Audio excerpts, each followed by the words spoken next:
Ladies and gentlemen, boys and girls, welcome to Raceface. But this is a bit of a recap. My name is Stephen Kernick, and joining me in the box is the one, the only, the world's slowest alien, Janneman Pruis. Janneman, how are you doing this evening? How's it, Stephen? Doing well, and you? Yes, this is just to have a little bit of a look back at the last season and what is going to happen in the season starting this week. Yeah, I know. Taking a look at the Grid Championship, Daniel Rowe taking third place after a triumphant fight, but it was incredibly close, down to the wire, final race, and final moments of elapse to try and battle it out for that second place. But Daniel Rowe managing to go and take home the Bronze Cup, the third place in the mighty Mercedes for the Hybrid Academy team.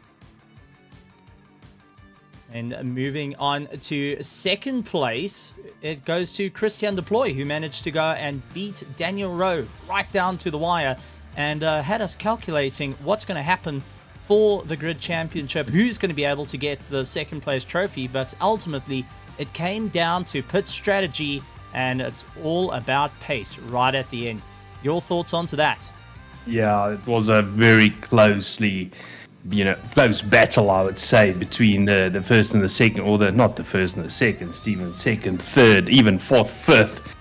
As you said, we had our calculators out. I don't know how correct we were in our calculations at the end of the day, but Christian Deploy for the Genesis team, bringing it home in second place overall. But that was a battle that went down to the wire, to the finish line. I mean, we even see second and third there in one shot on your video.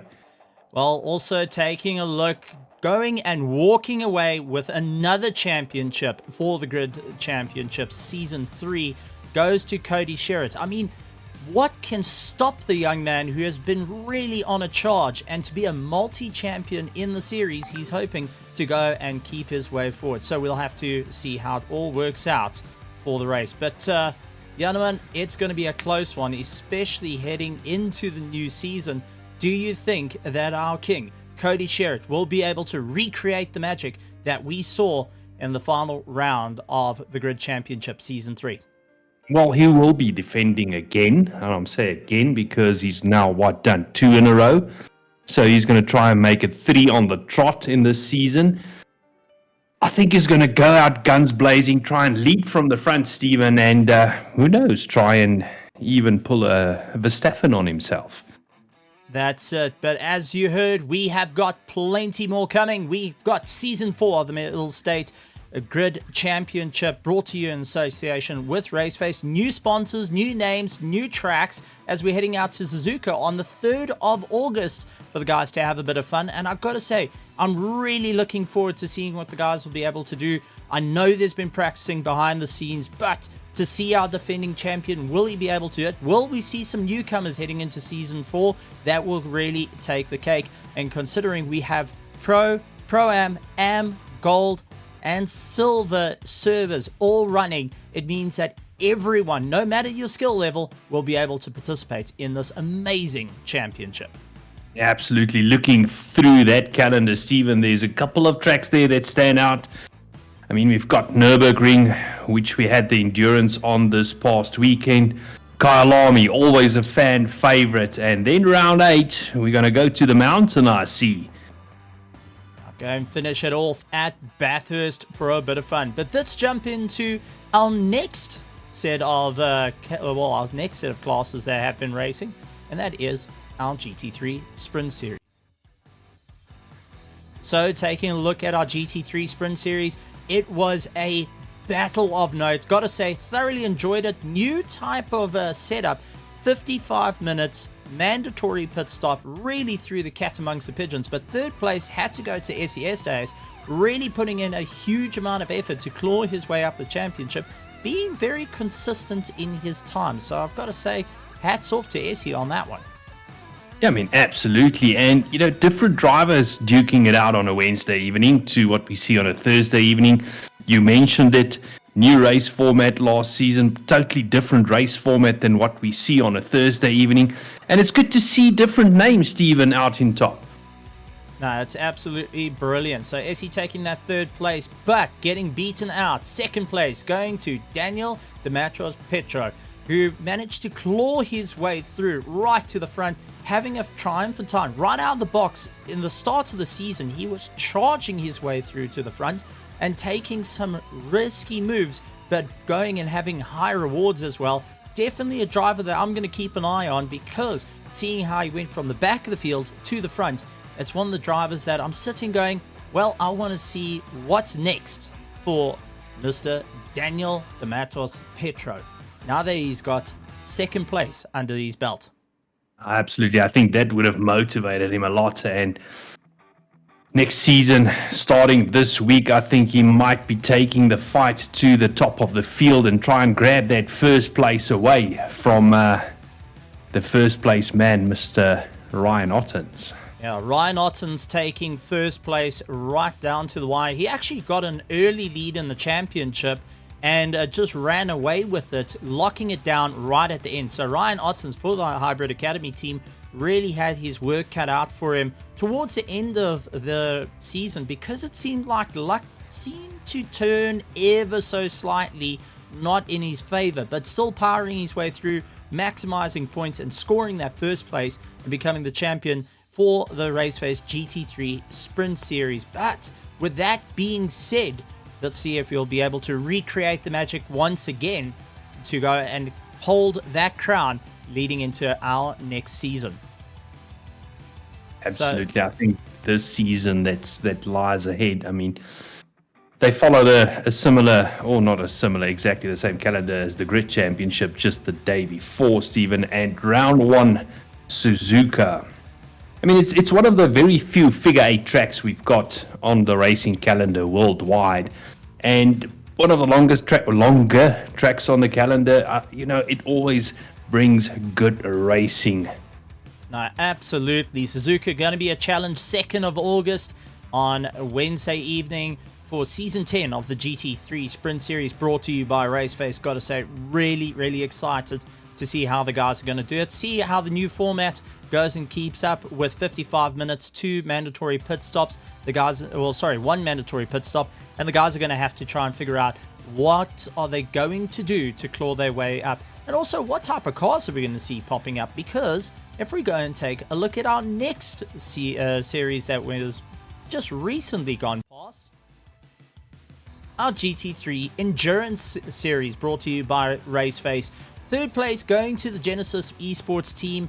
And I've got to say, a triumphant run for the BMW. Close racing, and it was still on the cards for 2nd place. But 3rd place ultimately was it. We saw 4 pit stops being what was needed to last 6 hours around Nürburgring. But ultimately, the Genesis Esports, with tactics, managed to go and claw their way all the way back to the front after dropping down to about 5th and 6th at one point. Yeah, they didn't have the easiest of races. They had some unfortunate contacts during the race. But at the end of the day, Stephen, the pure consistency of these drivers, sticking it out, taking the fight to the guys and never giving up, saw them, bringing the car home in 3rd place.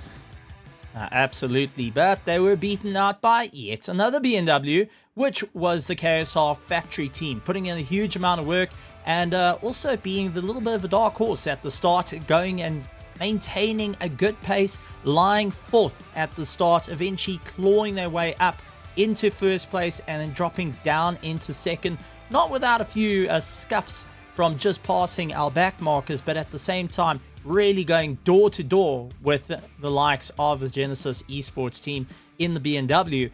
And I've got to say, really looking forward to seeing how it's all going to turn out round number 3, because while we have got a little bit of tensions in the air, it's always enjoyable to go and see the guys leave it all out on the circuit. But the KSR factory team showing a little bit of consistency in their efforts.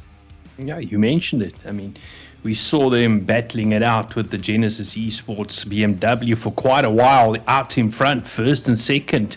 Those positions, swapping multiple times, close battles between the cars, a little bit of contact as well, but at the end of the day, saw them coming home in 2nd place. And 1st place going to Genesis Esports in the Lamborghini, and ultimately Tariq Adam managing to pull it back from the brink as he clawed his way through. Luke Addison also going and clawing his way up, with Cody Sherritt going and sitting out on this one for the 6 hour of Nürburgring for round number 2, but taking a first place overall.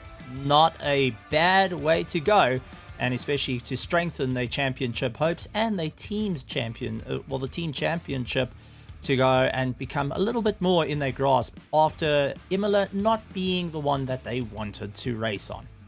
Yeah, absolutely. And, they had a little bit of, not a little bit, they had a lot of setbacks at Imola. If I remember correctly, they had a disconnect which set them back quite badly, and they had to fight their way back through the field.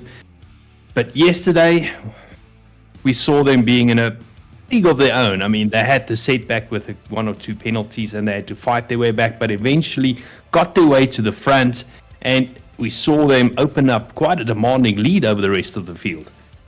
That's it. So keep an eye out as we head to Silverstone for another 6 hour on the 2nd of September. That is a Saturday, and that's definitely where you want to go, launching yourself through. I see the Andre Saradio, the Project Vapor team, already wanting to do that. But moving on to another series that has really turned a bit of a head. Our Raceface TCR iRacing series having their debut season, and what a run it was. 4 races of intense action. I've got to point that out. But Francois Joubert taking 3rd place right down to the wire, and utilizing that the AlphaTauri colors. Well, he wasn't afraid to go and share a bit of paint with the rest of the field on his way to the top. Well, you know what they say in touring cars, rubbing is racing, and if you finish the race with both rearview mirrors still attached, you haven't really raced. But excellent racing from Francois Joubert, bringing the car home in 3rd place. So let's see what he can turn up this season. Now, going to have to go for 2nd place as Yuri Umpi-Swart looking to go and charge his way through. And I've got to say, Yuri actually bringing in his dad to go and have a bit of fun as well. So let's take a look if Yuri will be able to get the magic, trade the silver for gold, taking 2nd place in last season, the debut season of the iRacing TCR Championship, brought to you by Raceface, and had a huge amount of fun with it. So let's see, maybe, just maybe, he can find that little bit extra to go and claw his way up through the field. Absolutely, and it would be interesting to see, Steven, looking at the cars. Will the drivers stick with the same cars? Will they decide to change the cars out for something different if they did not really feel all that comfortable with the car they drove? So let's see what's in store this season for Yuri Umpi-Swart. As you said, maybe he can swap that silver for some gold. Yeah, but ultimately there can only be one winner, and that has to go to Johan Fourie, taking the debut season, literally going door to door with some of the drivers out there, but ultimately consistency paying off, and was able to claw his way through, getting the gold right at the end, taking 1st place for the championship. Can he recreate it heading into season 2 with a little bit of changes of an open setup for these TCR cars? Maybe that magic can be found to go and start building up a legendary run as champion. I think the rest of the field's got their work cut out to catch this man, Mr. Johan Fourie. I think it's going to be an awesome season ahead. I think he's going to try and lead it out from the front, try and defend that title of his in this new season, Stephen, that lies ahead. Well, let's take a look. Coming up is going to be Oran Park. That's going to be the 1st of August, tomorrow evening. So go and tune in to see all the fun as we take on Season 2 of the iRacing TCR Championship, brought to you by Raceface. And I gotta say, super excited to see how it's all going to work out. As you heard, open setup, which means you can finally just tweak those cars to get yourself a little bit sorted out. But that being said, we do have a new iRacing setup. Well, new iRacing series coming into play, and I've got to say, personally, rather excited for it, because you read it right, we're bringing F4s to South Africa. We've got the first debut season for the iRacing F4 at Raceface. 8th of August, round 1, Oran Park, track-specific setup. And I've got to say, open wheels, has got me literally chomping at the bit to get behind the steering. Absolutely, and I'm going to throw it out there. I've entered for this one. I'll still be with you in the commentary box, just doing a little bit of driving while I do so. And Stephen, big changes coming. So not only the F4s, but both the F4 and the TCR Championship now has an 8-race championship, just like the GT3 Sprint Series and the Grid Championship on ACC. So we're not only doing 4, we're doing 8. The 2 championships are following the same calendar, so we're also racing on Oran Park. I've mentioned Suzuka being a figure 8 track, Oran Park also one of the few tracks out there that follows a figure 8 configuration. So this promises to be one heck of a season.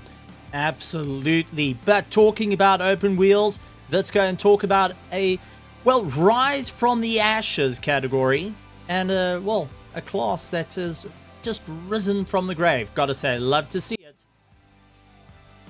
F1 2023, you heard that right. F1 is back at Raceface, and we're having a bit of fun out there. Third place went to Martin de Bruin as they made their way around the beautiful Spa, really singing to the hills, the guys having to battle it out, but Martin going and clinching on to that third place, looking to go and carry the momentum all the way through the season, maybe even trade the third place for a second or a first.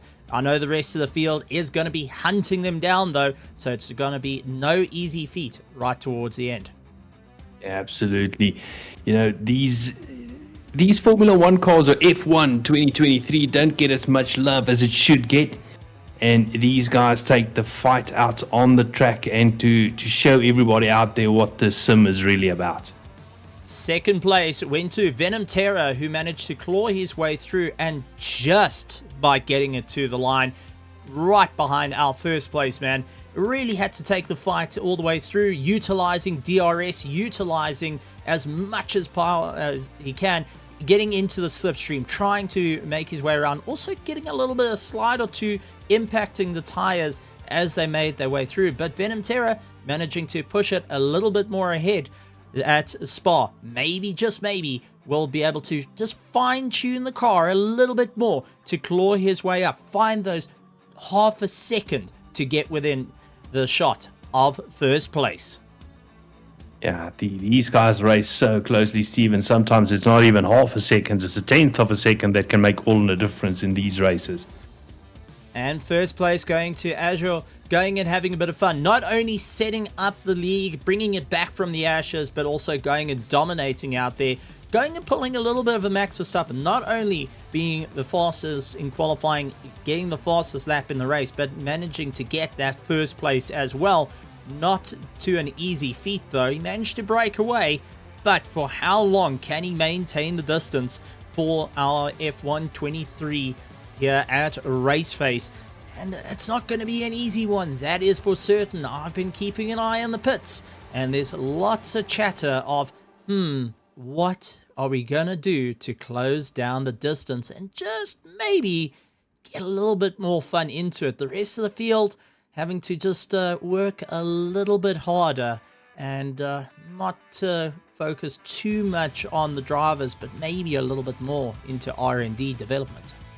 Yeah, absolutely. I think after the first race, the rest of the field now know what they need to do and where they need to improve. First race was done. They're now going to go back to the drawing board and see exactly how much they need to improve for their second race to close down that gap to the front.